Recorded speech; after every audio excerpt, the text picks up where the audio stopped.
एक बार की बात है, एक छोटे से गांव में अर्जुन नाम का एक युवक रहता था। उसकी आंखों में हमेशा सपनों की एक चमक रहती थी। वह एक साधारण किसान परिवार का बेटा था, लेकिन उसके मन में बड़े बड़े सपने पल रहे थे। अर्जुन चाहता था कि वह एक दिन बड़ा आदमी बने और अपने गांव का नाम रोशन करे। अर्जुन बचपन से ही पढ़ाई में बहुत तेज था। वह गांव के स्कूल में सबसे होशियार छात्रों में से एक था, लेकिन उसके परिवार की आर्थिक स्थिति बहुत अच्छी नहीं थी। उसके पिता खेतों में मेहनत करते थे और माँ घर के कामों में व्यस्त रहा करती थी। अर्जुन को अपनी पढ़ाई के साथ साथ घर के कामों में भी हाथ बटाना पड़ता था।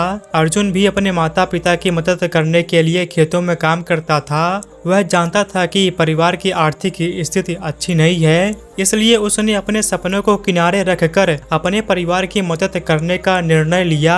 रोज सुबह अर्जुन जल्दी उठकर खेतों में जाता, मिट्टी में अपने हाथों से फसल बोता और अपने माता पिता के साथ मिलकर काम करता। खेतों में काम करते करते अर्जुन के हाथ कठोर हो गए थे, लेकिन उसने कभी हार नहीं मानी। वह अपने सपनों को दिल में सजोए हुए मेहनत करता रहा। लेकिन किस्मत ने एक दिन बड़ा खेल खेला। अर्जुन के माता पिता का देहांत हो गया। अब अर्जुन के कंधों पर दो छोटी बहनों की जिम्मेदारी आ गई। हर सुबह वह सूरज के उगने से पहले उठता और दिन भर काम करता रहता। उसकी जिंदगी बस काम और जिम्मेदारियों के बीच फंसी हुई थी। अर्जुन की बहन रीना और मीना अभी छोटी थी और उन्हें अच्छे से पढ़ाना और पालना अर्जुन की सबसे बड़ी जिम्मेदारी थी। वह खुद को कभी आराम नहीं देता, क्योंकि वह जानता था कि उसकी बहनों के भविष्य की जिम्मेदारी उसी पर है। सूरज की पहली किरण के साथ ही अर्जुन उठ जाता है और घर के सारे काम करता। फिर वह खेतों में काम करने चला जाता। खेतों में काम खत्म करने के बाद वह गांव के स्कूल में अपनी बहनों को लेने जाता। घर लौटकर वह उनकी पढ़ाई में मदद करता है और उन्हें अच्छे संस्कार देता। अर्जुन का जीवन केवल काम और जिम्मेदारियों में बंधा हुआ था। उसने अपने सपनों और इच्छाओं को पूरी तरह से छोड़ दिया ताकि वह अपने परिवार की देखभाल कर सके। अर्जुन के दोस्त अक्सर दूर दराज इलाकों में घूमने जाते थे, नई जगहों की खोज करते थे। जब वे लौटकर आते और अपनी यात्राओं के किस्से सुनाते तो अर्जुन के मन में भी उन जगहों को देखने की इच्छा जाग उठती। लेकिन अपनी जिम्मेदारियों के बोझ के तले अर्जुन अपनी इच्छाओं को दबा लेता। मेरे पास घूमने फिरने का समय नहीं है, वह सोचता। मेरा काम है अपने परिवार का ध्यान रखना और उनकी देखभाल करना। एक दिन अर्जुन का सबसे करीबी दोस्त रवि उसके पास आया। रवि ने अर्जुन को देखा और बोला, अर्जुन, मैं तेरी मेहनत और त्याग की बहुत कदर करता हूँ। तू वाकई में बहुत मेहनती है, लेकिन दोस्त, तुम्हें अपनी खुशी के लिए भी थोड़ा समय निकालना चाहिए। अर्जुन ने मुस्कुराते हुए जवाब दिया, मेरे लिए मेरी खुशी यही है कि मेरी बहनें खुश रहें और हमारा घर अच्छा चले। एक शाम अर्जुन काम से थका हुआ घर लौट रहा था। उसका दिन बहुत लंबा और मुश्किल भरा था। वह अपने काम से बहुत थका हुआ था और उसके दिमाग में ढेर सारी उलझनें चल रही थी। रास्ते में उसे एक सुंदर बगीचा दिखा। यह बगीचा बहुत ही शांत और हरा भरा था। अर्जुन को यह जगह बहुत ही अच्छी लगी और उसने सोचा कि थोड़ी देर यहाँ बैठने से शायद उसे भी कुछ राहत मिलेगी। अर्जुन बगीचे के अंदर चला गया। एक कोने में उसे एक व्यक्ति दिखा जिसका चेहरा बहुत ही शांत और तेजस्वी था। वह व्यक्ति गहरे ध्यान में था और उसकी आंखों में एक अजीब सी चमक थी। इस चमक ने अर्जुन को बहुत प्रभावित किया और वह उसकी ओर खींचता चला गया।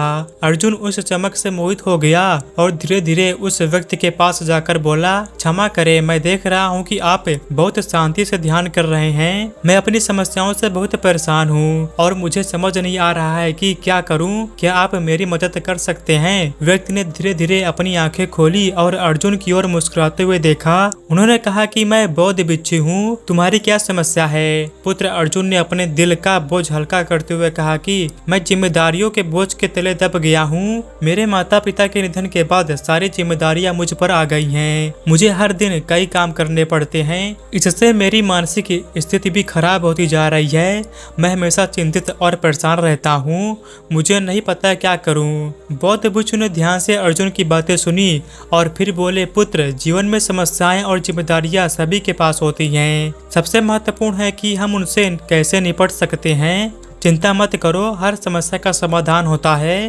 तुम्हें बस थोड़ा शांत होकर अपने अंदर झांकना होगा। भिक्षु अर्जुन की ओर देखकर आगे बोले, अर्जुन, तुम बहुत परेशान हो। तुम्हारे सवालों का जवाब तुम्हें मिलेगा, लेकिन इसके लिए तुम्हें थोड़ा धैर्य रखना होगा।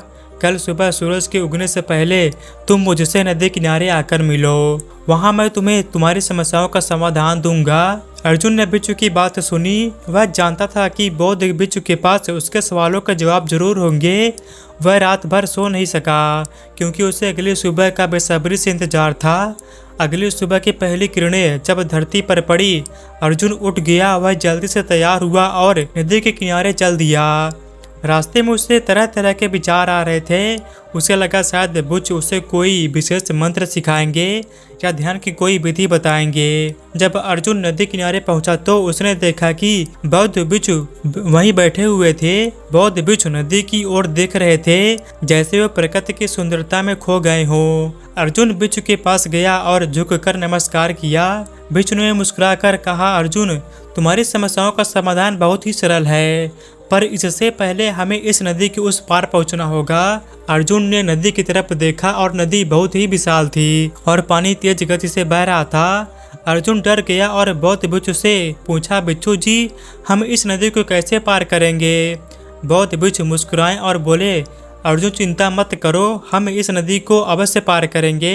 यह सुनकर अर्जुन को थोड़ी राहत मिली, लेकिन उसके मन में भी अभी भी संदेह था। बौद्ध बिच्छू ने आगे कहा, लेकिन हम इस नदी को पैदल पार करेंगे।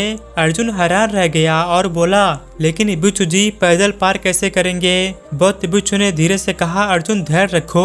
जब इस नदी का सारा पानी सूख जाएगा और नदी का तल दिखाई देने लगेगा, तब हम इस नदी को पार कर सकेंगे। यह सुनकर अर्जुन के चेहरे पर आश्चर्य के भाव आ गए। उसे अपने कानों पर विश्वास ही नहीं हुआ। अर्जुन ने कहा, बिच्छू जी, आप क्या कर रहे हैं? यह तो असंभव है। इतनी बड़ी नदी का पानी भला कैसे सूख सकता है? हम अगर इस विशाल नदी के सूखने का इंतजार करेंगे तो हमेशा के लिए इंतजार ही करते रहेंगे। ऐसा कभी नहीं होगा, हम भले ही बूढ़े हो जाएं। बौद्ध बिच्छू ने उसके आश्चर्यपूर्ण चेहरे को देखा और प्यार से कहा, अर्जुन, तुम्हारी बात सही है। यह नदी अत्यंत विशाल है और इसका पानी कभी नहीं सूख सकता है। मैं तुम्हें यही बात सिखाना चाहता हूँ। तुम भी सोच रहे हो कि जब सभी काम खत्म होंगे तब तुम्हारा जीवन बेहतर हो जाएगा, पर वास्तव में जिम्मेदारियां कभी खत्म नहीं होती। वैसे ही जैसे यह नदी पूरी तरह से सूख नहीं सकती। अर्जुन को अब महसूस हुआ कि जिंदगी हमेशा व्यस्त रहेगी। उसने सोचा कि मैं हमेशा सोचता हूँ कि जब मेरे सारे काम खत्म हो जाएंगे तब मैं आराम करूँगा, लेकिन ऐसा कभी नहीं होगा। हर दिन कुछ न कुछ नया काम करने को आ जाता है। अगर मैं इसी के इंतजार में रहूंगा कि काम खत्म हो जाए तो मैं कभी खुश नहीं रह पाऊंगा। अर्जुन ने बौद्ध बिच्छू से कहा, बिच्छू जी, आपने मेरी आंखें खोल दी। अब मैं समझ गया हूँ कि मुझे अपने जीवन का आनंद अभी और यही लेना होगा। जिम्मेदारियों के होते हुए भी मुझे खुश रहना सीखना होगा। अगर आपको यह कहानी अच्छी लगी तो इसे लाइक जरूर करें और अपने दोस्तों के साथ शेयर करें। अगर आप ऐसी ही कहानियाँ सुनना चाहते हैं तो मेरे चैनल को सब्सक्राइब करें और बेल आइकन को जरूर दबाएं ताकि आपको मेरे नए वीडियो की नोटिफिकेशन मिल सके।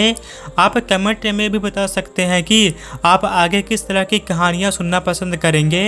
तो मिलते हैं अगली कहानी में, तब तक के लिए धन्यवाद।